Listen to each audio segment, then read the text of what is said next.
Is gentrification a bad thing? Why is it a bad thing?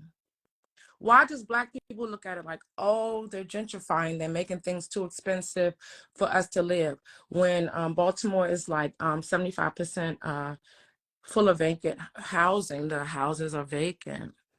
Why gentrification, am I saying it right, a bad thing? I think it looks good. I don't like seeing ran down houses and boarded up buildings and abandoned businesses. And but it runs us out though. Gentrification is about hiking up the cost of living and forcing African people onto the streets. but if something is built back better, wouldn't it? And it was an old building that was up there from it's being built back better for who and at whose expense? Urban renewal is nothing but Negro removal.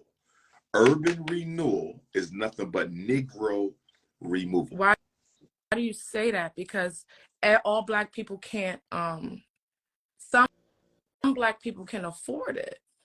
Some. The operative word, Sister Linda, is some Black people can afford it. Middle class, upper class, and elites. But working class and poverty class Africans cannot afford to live in those neighborhoods. And because we work for white people, they know what our incomes are. So what they do is they engineer the cost of the real estate and the real estate tax, and they make it just high enough where it is beyond our reach of being able to afford it. And that's how they push us out of our neighborhoods. The banks are working along with the developers to remove Blacks. Urban renewal is a code word for Negro removal. Okay, I understand. I do understand. I am from DC and I can't afford to live there, so I do understand. But you asked me what's going on in Baltimore. I saw something where they said that they were selling houses. The city has a program in Baltimore where they're selling houses for $1 or something like that, or is that just a scam? It's a scam. It's not flat out, oh, here's $1. No, it's like a whole bunch of things that come along with it. You still have to have a certain amount of credit. You still have to have a certain amount of employment history. You still have to have a certain amount of money sitting in the bank. It's not just here, I have $1. No, it's just like a scammy. But it is really low. I'll say like $25,000 you can get a house. Okay. Now I heard, I'm a fan of a fixer upper. You can get a fixer upper. Got you. Gervonta Tank Davis. You know who he is, right? I do. Okay, I'm a big fan of Gervonta Tank Davis, as long as he's not bunny hopping. But they said that he was trying to buy back his block. He bought back his block, and somebody set one of the houses on fire or something. Yeah, one of the houses going on fire, but nobody set it on fire. You have to understand, like I said, it's like 75% of vacant homes here in Baltimore, because Baltimore is an import city. Like, we're a harbor town, so there was a lot of factories and everything that was taken out, so Black people couldn't thrive because they was thriving without college degrees. So when they figured out, oh, Black people are buying homes and houses and putting their kids through college without degrees, let's take these factories out of here, like they did Detroit. So because it's a factory town, they took the factories out. You have a whole bunch of vacant homes. This started like in the late 70s and stuff. So you have a lot of vacant homes. So when it gets cold, you have the crackheads and things like that. They go in it, they make little fires in these abandoned homes. They smoke, they warm and shit. And that's what the fire was from. Nobody like poured gasoline, let's set the block on fire. No, they just happened to be on the block that he bought. There's fires popping all around the city every day. Okay. So I just wanted to talk about that. I didn't mean to hit the button, I swear to God, because I was in the dark just listening. I want to say hello to everybody that's here, and I want to wish everybody a happy new year. Also, I sent you an inquiry that you have yet to respond to, and that was about 5 days ago. You text me, or you sent it as a I texted it. Okay. Yeah. I Okay. text, yeah, Make it happen. I have monies to spend. Okay, gorgeous. We on it. We on it. Say it again. I said we on it. We gonna take care of it. Absolutely. Thank you so much for the information you give the community. I see you all over. I see you trending. I'm so proud of you. Finally, they're listening to you. And I just want to say I'm here for it. Appreciate you, gorgeous. We're gonna talk soon. Happy 2024. You too, babe. All right, Sister Linda. Be blessed, gorgeous. Yes, sir. Hey, How we doing? I'm good. How are you? Happy Kwanzaa. To you, gorgeous. Where you based at in the world? Los Angeles, California. I'm in Phoenix, Arizona right now. All right, we right next door. Yes, ma'am. And I will be in Sacramento on the 18th of January, in Antioch on the 19th of January, in Oakland on the 20th of January. Okay, that was gonna be my question when you were coming to Cali, but you know, Northern and Southern California are two different states in my mind. Yes, ma'am. You ain't lying. Night and day. Night and day.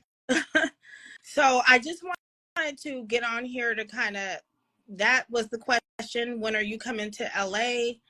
And also, do you know what's going on out here with our own gentrification issues and just the homelessness? How bad is the homelessness in Los Angeles for African people? How bad is the gentrification? And how bad is the Latino racism that I'm hearing about out there? So I will say this, because I love my brown brothers and sisters.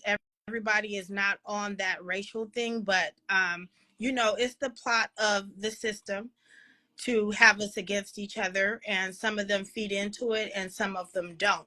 But I just feel like anywhere in a city where you have imported a certain population to undermine, you know, the Black people, is going to be tension. So I wouldn't say that, you know, I don't see it on a daily basis, but I do see it in certain parts of the city. It's just like microaggressions. Okay. And systematic racism. I'll give you an example. We have a radio station out here called Power 106. That station plays all hip hop music. They got their popularity by playing hip hop music, and they never want to hire Black people. I don't know if you know who Big Boy is. You know who Big Boy is? Outkast? Not from Outkast. He's a radio personality based out here in LA. He's really tight with Snoop Dogg, whatever. So he was on Power 106 for a long time. They fired him. There were protests saying like, oh, you know, you don't hire Black people, and that quietly was swept under the rug. So I just feel like, how do I want to word this? I just feel like the people out here are dormant and oppressed. Black people are dormant and oppressed about like certain issues, and they're not as proactive as I've seen in the past or in other cities. So we do have a really big problem out here. For example, as far as gentrification, I feel like racism in general, we're hit from like all directions, right? So it's never overt, it's always covert out here in Los Angeles. And that's with just like, you know, opportunities, nepotism. When it comes to housing, there was on the news, this made, I don't know if it made national news, but it's been on the news all over the internet. We have a Black mayor of the city named Karen Bass, and she was criticized for not doing enough for the homeless people. There was a Black woman that had 2 children, and her baby died under the freeway because she was not able to get, you know, any assistance, any homeless assistance. So what they're alleging is that because of the nepotism that's taking place, and because we're a smaller population, I think we're about 8% of the population out here in LA, that the resources they're going to people of color, but just not us. right? Mhm. That's been really big in the news. And I just think we need someone like you. I think we have a Black Lives Matter out here. We have like the new Black Panthers out here, but I don't really know what they're doing in the way of, you know, like bringing awareness to the plight of African Americans in the city. Okay. Now, what about our level of organization as a community? Are we organized? Are we just talking in LA? Is there mobilization? Is there movement on the ground? Or are we just passively accepting what's being done to us? I think we passively accept to a degree. We just have a lot of disorganization within our own culture. We have Black people from, you know, different parts of the diaspora. We have a lot of Belizeans. We have a lot of Africans. We just have people that really don't align with, you know, what our struggle is. I feel like there's a lot of infighting as far as, okay, like we have Karen Bass as the mayor, right? She's connected to one of the biggest churches out here. Wait, I think it's Los Angeles. Black. Huh? Mayor of Los Angeles is a Black woman. Yes, as a Black woman, but they're, you know, accusing her of being a talking head. So I don't really know what initiatives are that, you know, are taking place out here, but I just feel like on the West Coast in general, there's just not enough awareness. There's not enough mobilization. There's not enough unity. And it's kind of on the hush hush, because I actually love California, but I just feel like Black people get exploited out here the most, right? So this is Hollywood. This is Tinseltown. So people are going to do what they need to do to align with the powers that be, and also, you know, play along to get along. Okay. Okay. Thank you for that insight, Queen. That was a good education there. Good education. I'm going to keep you posted on my next visit to LA. Do you have my cell number? I don't have your cell number. It down, because I want you to text my name, so once I have an LA date, I can send you the flyer. Okay. So if I do that, I think I'm going to like end this live. Got a pen over there? Yes, I have my journal. Okay. So I'm going to write it down. But basically, I'm just encouraging you and begging you and asking you to do some work out here. Get connected with some people out here. I can try to connect you with some people. I think, were you going to speak out here and then they canceled your? No, I've spoken out there. The last time I was out there 2 years ago, I did a 4-stop tour. I spoke in San Diego. Okay. I spoke in Leimert Park. Yes, that's the epicenter of Black culture out here. Yeah, I've spoken in Leimert Park a few times. But yeah, I was there about 2 years ago. I got a pretty strong support base in LA. Yeah, I would love to have you come back out here. And talk to the people. I do poetry. I'm an educator. But go ahead and give me your 215 989 9858 9858. Yep. Okay. Have a blessed new year. You too, Queen. All right. Thank you for your time. Be safe. Okay.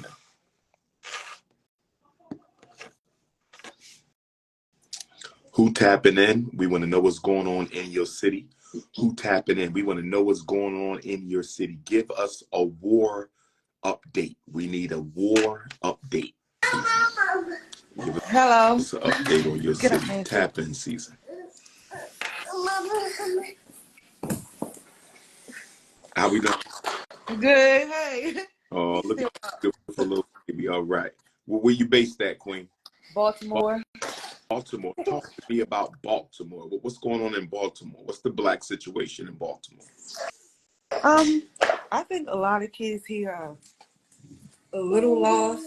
They probably need some type of like organization, stuff like that. They ready for war, but they need like a lot of organization in Baltimore. Like it's crazy here.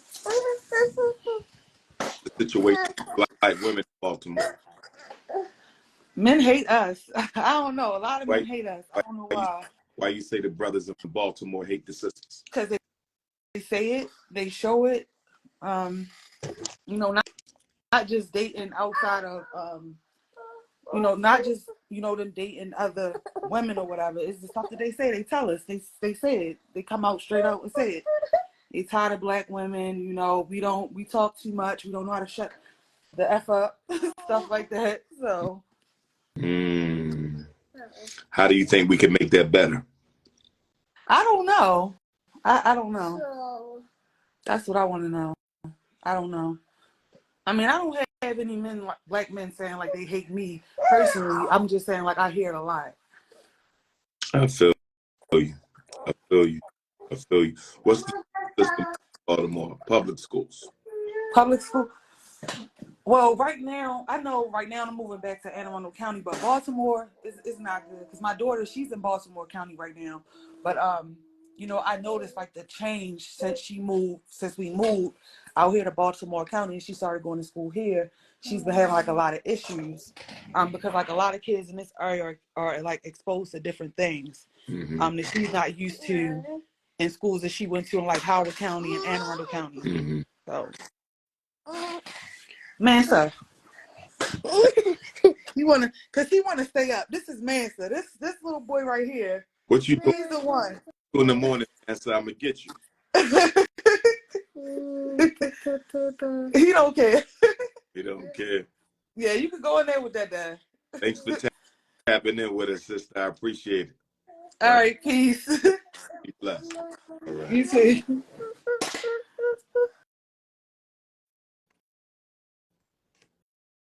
Tap in season. Who tapping in with a Black City report?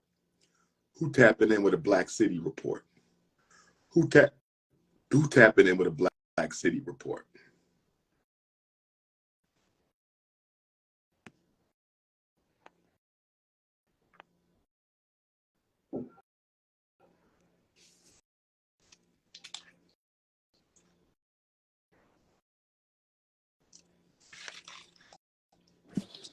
Bro, Dr. Umar. How we doing? Look, I'm a huge fan, bro. I'm a huge fan. You like changed my life in so many ways. Like you've changed the way I view like just like the world. You know what I'm saying? Just like completely overall. But I need your help. You based that? Where you based that? You said what? Where you based that? Oh, I live in Washington. Washington State or Washington D.C.? Washington State. I live in Bremerton. It's pretty. How far is it from Seattle? From Seattle, it's like an hour, like a quick little like ferry ride. Okay. What's going on here with our people? I just need your help. I need your help. Look, I got a friend. He's black. He's like tall, 6'2", but bro, he's stuck on white women.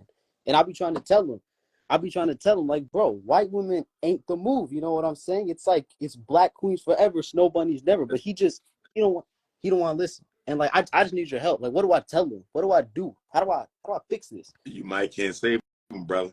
You might have to release him to the Snow Bunny Brigade. For real, is he too far gone? It all depends. If he don't want to come back home, then we got to let him go. Damn.